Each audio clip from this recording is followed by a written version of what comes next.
Okay, so we're going to move swiftly on to the next section of the meeting. So without further ado, I'd like to welcome John McDonnell MP to speak, the MP for Hayes and Harlington, former Shadow Chancellor of the Exchequer under Jeremy Corbyn. I'm sure we all know him very well.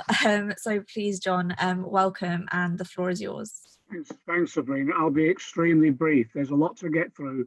And I've noticed from the chat, people are absolutely bubbling with ideas, and we need to give people time to discuss that. So let me be extremely brief and tell you what my views are at the moment.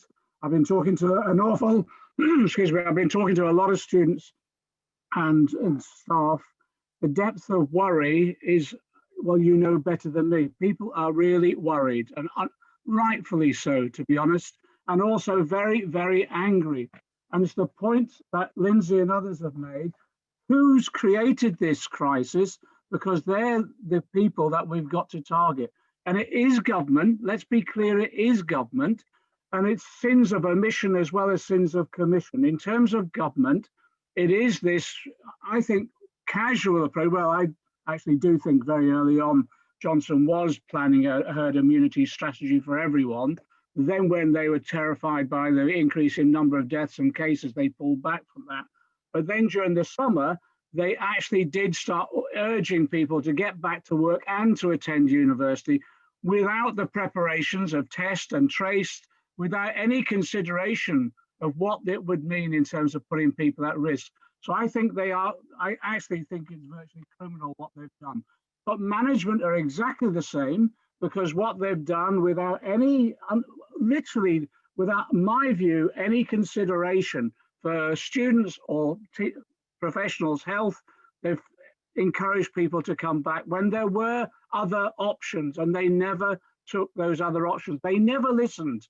They never listened to the unions. They never listened to the people who would be on the front line, students and teachers, professionals. So no wonder people are angry. So what we've got to do is turn that anger into effective campaigning. And I agree with what Hayes has just said, very straightforward demands on government and management immediately for action to have proper support for people. That means going on to online teaching. It does mean making sure that students have the basics, staff have the necessary protections, but students have the basics as well. And that is about support as they're isolating. Basic things like food, and about, yes, for emotional support, because I think a lot of people are going through an awful lot of stress. And it does mean, yeah, introducing proper screening, test and tracing, university, college by college. We've got to put pressure on them for that. In terms of government, basically said very straightforward. We've got to ensure that they pull their weight, and that means making sure there's adequate funding.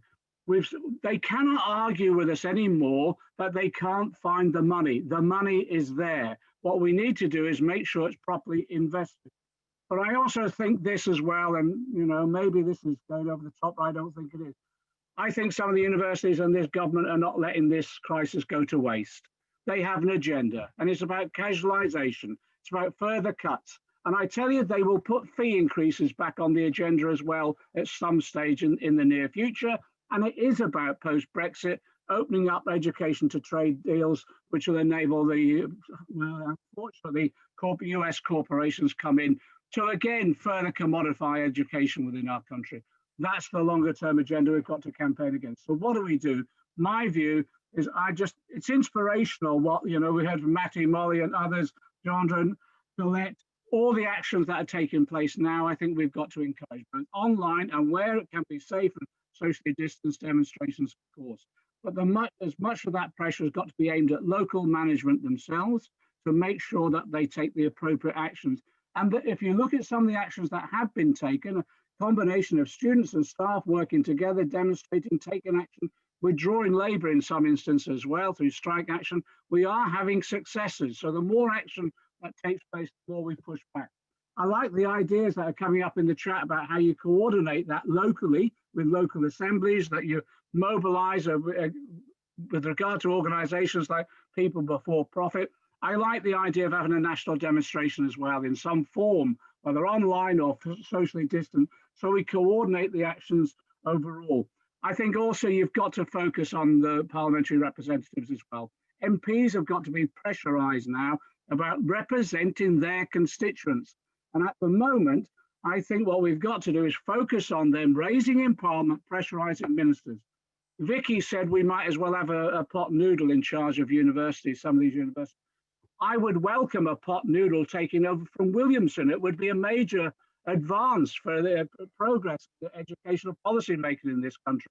But nevertheless, we've got to mobilise the pressure on politicians to raise these issues within Parliament and pressurise. So again, wherever they appear, whether it's on media or elsewhere, we've got students and staff raising these issues with them to put pressure on, to demand change, immediate action for protection support, immediate actions to support the union's policies of teaching online, but then also also health and support protections that are needed, but also the longer term issue about proper funding, ending casualisation, and making sure there's no more privatisation of our services as well. Finally, let me just say this other point. What do? We take all those individual actions and we try to bring them together as a sector.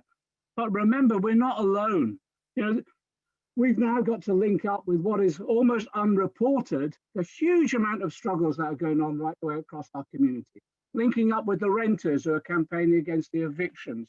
I'm going on at lunchtime to a meeting we've organised on social care because, yeah, COVID is breaking out in large numbers in care homes again, and we're mobilising the staff there.